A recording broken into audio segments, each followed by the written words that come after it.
হুজুর বিমান হামলায় মারা গিয়েছে, বিমান জ্বলে পুড়ে ছাই হয়ে গিয়েছে, তার কবর কোথায়? তার আত্মাটা যেখানে আছে ওই জায়গায় প্রশ্ন আছে না নাই? অনেকে বলে হুজুর সাগরের মধ্যে পড়ে মারা গিয়েছে, তিমি মাছ খেয়ে ফেলেছে, তার কোনো অস্তিত্ব নাই, কিন্তু তার রুহুটা আছে না নাই? প্রতিটা রুহু সংরক্ষণ করে কে? প্রত্যেকটা আত্মা আল্লাহর কাছে সংরক্ষিত থাকে। প্রতিটা রুহু, প্রতিটা মানুষ মালাকুল মাউতকে দেখতে পায়। আপনিও দেখবেন, আমিও দেখব।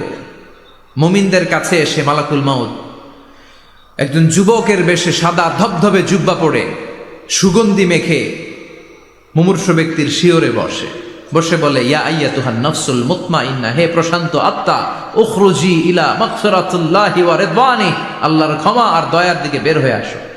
বলা মাত্রই মুমিনের আত্মাটা স্মুথলি বের হয়ে আসে। কাফান মিন আকফানিল জান্নাহ, হানুত মিন হানুতিল জান্নাহ, জান্নাত থেকে আনা সুগন্ধি কাফনের মধ্যে পেঁচিয়ে তিনি রূহটাকে নিয়ে ইল্লিনে চলে যায়। সরাসরি দেখে মালাকুল মাউতকে। আর যারা ইসলাম বিরোধী, কোরআন বিরোধী, তাদের সামনে এসে মালাকুল মাউত ত্রাস সৃষ্টি করে। আগে ধমক। হাইওয়েতে মাঝে মাঝে ডাকাতি হয় না? বাসগুলোর মধ্যে যখন ডাকাতি হয়, বাসে থাকে 50 জন, ডাকাত ঢুকে 5 জন, এই 5 জনের ভয়ে সবগুলো পেশাব করে দেয়। কারণ ত্রাস সৃষ্টি করে। এসেই চাইনিজ কুড়াল দিয়ে আগে কোবায় দেয় 4-5 জনের। রক্ত দেখে কি দেওয়ার সব আগে রেডি করে রাখে। মালাকুল মাউত এসে কাফের নাস্তিক মুশরিকদের সামনে সেরকম একটা ত্রাস সৃষ্টি করে, ভয়ে লোকটা কাঁপতে থাকে। ওর কাছে ভদ্র ভাষায় কথা বলে না, সুন্দর জামা পরে আসে না, কালো কুচকুচে চেহারা, ভয়ঙ্কর একটা রূপ নিয়ে, আকৃতি নিয়ে ইসলাম বিরোধীদের মাথার সামনে আসে, দুর্গন্ধযুক্ত চেহারার দেহ নিয়ে ধমক দিয়ে বলে, ও পাপাত্তা, ইয়া আইয়াতুহান নাফসুল খাবিসা উখরুজি ইলা গাদাবিল্লাহ, হে পাপাত্তা, আল্লাহর রাগ, ক্রোধ আর গজবের দিকে বের হয়ে আয়। মুমিনের আত্মা বলার সাথে সাথে যেমনি মুমিনের দেহ থেকে বের হয়ে জান্নাতি কাফনের ভেতরে ঢুকে, কাফেরদের আত্মাও কি এরকম তাড়াতাড়ি বেরোতে চায় নাকি? কাফেরদের আত্মা বেরোতে চায় না। ডানে দৌড়, বায়ে দৌড়, সামনে দৌড়, পেছনে দৌড়, আহা, দৌড়াদৌড়ি করে। মালাকুল মাউত এটাকে টেনে হিচড়ে, একটা জীবিত ছাগলকে জবাই না করে তার চামড়া উল্টার দিকে টেনে হিচড়ে বের করলে ছাগলটা যত কষ্ট পায়, এর সে কম 70 গুণ বেশি কষ্ট দিয়ে কাফের মুশরিক আর গাদ্দারদের রূহ কবজ করা হয়। আল্লাহ, এই পরিস্থিতি থেকে তুমি আমাদের বাঁচাও। মুমিনদের রূহ যেমনি কবজ হয়, ওইভাবে রূহ কবজের ব্যবস্থা করে দিও। ইমানের মৃত্যু নসিব করে দিও, শাহিদি মৃত্যু নসিব করে দিও। আমাকে শহীদ করে সেই মিছিলে শামিল করে নিও, যে মিছিলের নেতা মীর হামজা, খোবায়েবে খাব্বাব, আল্লাহর কাছে ছিল অতি প্রিয়, শামিল করে নিও। আমাকে শহীদ করে সেই মিছিলে শামিল করে নিও। পড়েন আমিন। আরো জোরে পড়েন আমিন। তার মানে বিমান দুর্ঘটনায় হোক, কিংবা লঞ্চ ডুবিতে হোক, কিংবা আগুনে পড়ে হোক, কিংবা আত্মঘাতী হামলায় হোক, যে যেখানেই মারা যায়, কবরের 3টা প্রশ্ন তার জন্য আছে না নাই? ইসলাম বিরোধীদের জন্য প্রশ্ন 3টা, আপনারা যারা মুমিন তাদের জন্য 4টা, আপনাদের জন্য একটা বেশি। আলহামদুলিল্লাহ কোন? কবরে এসে প্রথম প্রশ্ন করবে, মুনকার নাকির যখন চলে আসবে, 40 কদম যখন আত্মীয় স্বজনরা লাশটাকে কবরের মধ্যে দিয়ে 40 কদম চলে যায়, তখনই ফেরেশতা চলে আসে। আহা, শেষ, সব শেষ।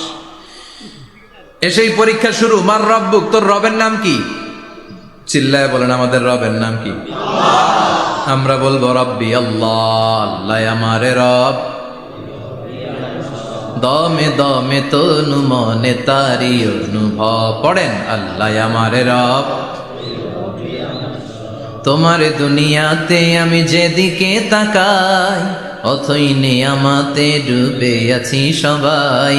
পাখপাখালির গানে শুনি তসবিহ কল রব, তসবিহ কল রব, আল্লাহ আমারে রব। প্রথম প্রশ্ন, তোমার রব কে? আমরা বলবো আমাদের রব আল্লাহ। দ্বিতীয় প্রশ্ন, ওমা দীনু, তোমার ধর্মের নাম কি? আমরা কি বলবো? তৃতীয় প্রশ্ন, বিশ্বনবীর চেহারা দেখে বলা হবে আতারিফু হাদার রাজুল, এই লোকটারে চিনো নাকি? আমরা বলবো চিনি আমাদের প্রাণের নবী, ঠিক কিনা? চাঁদের চেয়ে সুন্দর তুমি নবী আমার কমলিওয়ালা, দু জাহানের বাদশাহ তুমি প্যারা নবী সাল্লে আলা, চাঁদের চেয়ে সুন্দর তুমি নবী আমার কমলিওয়ালা, ঠিক কিনা?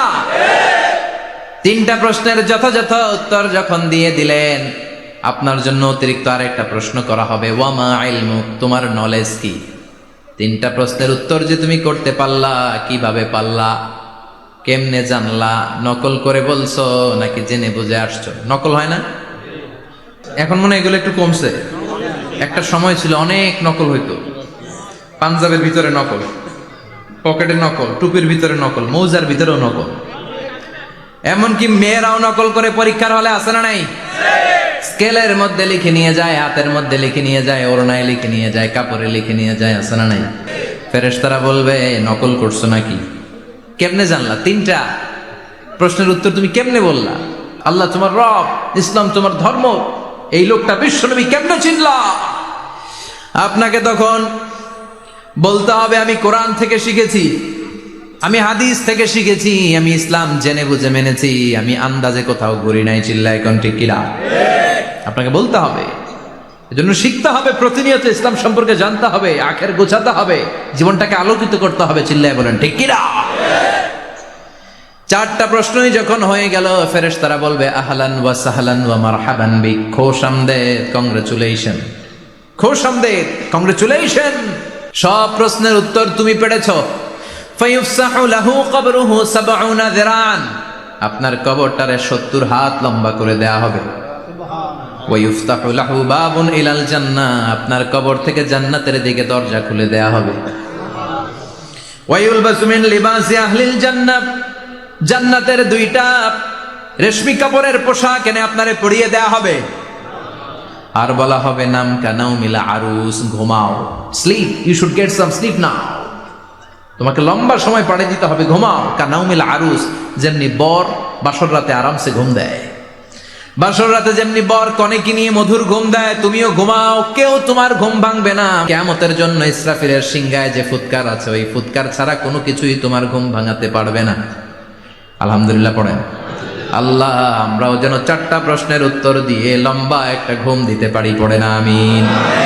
ওয়াম্মাল কাফির ওয়া আহলুশ শিমাল, আর ইসলাম বিরোধী যারা, তাদের সামনে আসবে মালাকান আসওয়াদান আজরাকান, কৃষ্ণ বর্ণের দেহ, নীলাভ বর্ণের দুটো চোখ, গায়ের রং কালো, চোখের রং নীল, দেখতে কেমন লাগে? আলিফ লাইলার ভূতের মতো। তখন গায়ের রং কালো, চোখের রং নীল, ফেরেশতা দুইটা আসবে, এসে ত্রাস সৃষ্টি করবে, এসে বলবে বল তোর রবের নাম কি?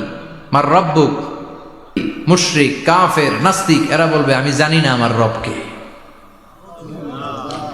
আমি জানি না, আমি তো আজীবন শুধু চেয়ার করেছি, মদ খেয়েছি, আমি ধর্ষণে সেঞ্চুরি করেছি দুনিয়ার বুকে, আমি টেন্ডারবাজি করেছি, চাঁদাবাজি করেছি, আমি মাস্তানি করেছি, আমার দাপটে এলাকার ইসলাম প্রিয়রা বাসায় ঘুমাতে পারে না। আমি ছিলাম টেন্ডারবাজ, আমি ছিলাম গডফাদার, সন্ত্রাসীদের লিডার, আমি ছিলাম ডন 1 2 3 সব, আমি ছিলাম ডনের ডন, আমি ছিলাম মাস্তান, রংবাজ, রব টপ কি আমি তো জানি না। লাদ্রি লাদ্রি, আমার জিজ্ঞেস করো না। আবার প্রশ্ন করা হবে ওয়ামা দীনুক, তোর ধর্মের নাম কি? বলবে লা আদরি, আমার কোনো ধর্ম নাই, আমার কোনো ধর্ম নাই, আমি শুধু মৌজ মাস্তিতে ছিলাম, আমি আনন্দ ফুর্তি করেছি, ইসলাম নিয়ে আমার মাথা ব্যথা ছিল না, আজীবন ইসলামরে আমি বাস দিয়েছি। চিল্লায় বলেন ঠিক কিনা?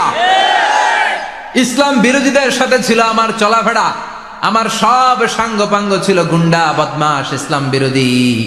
রব কি, ইসলাম কি, এগুলো আমি জানি না, আমার এগুলো জিজ্ঞেস করো কেন? ধর্ম কি আমি জানি না, আমি কিচ্ছু মনে করতে পারছি না।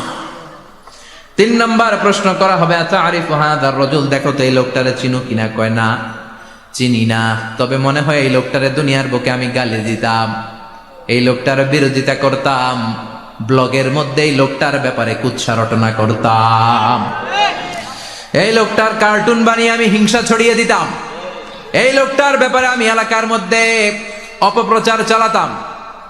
ফেরেশতারা বলবে তাই, এই ছিল তোর ডিউটি, দাঁড়া এখনই আমাদের খেলা শুরু, এখনই শুরু। ফায়ুতরাকু বিমাতারিকা মিন হাদিদ, লোহার একটা হাতুড়ি দিয়ে মাথা থেকে পা পর্যন্ত পিটানো হবে, পিটিয়ে ওর গোশতর হাড্ডিগুলোকে থেতলে ফেলা হবে। ওয়ায়ুকালু লিল আরদি ইলতাইমি, কবরের দুই পাশের মাটিরে বলা হবে এবার দুই দিক থেকে তোরা চাপ দে।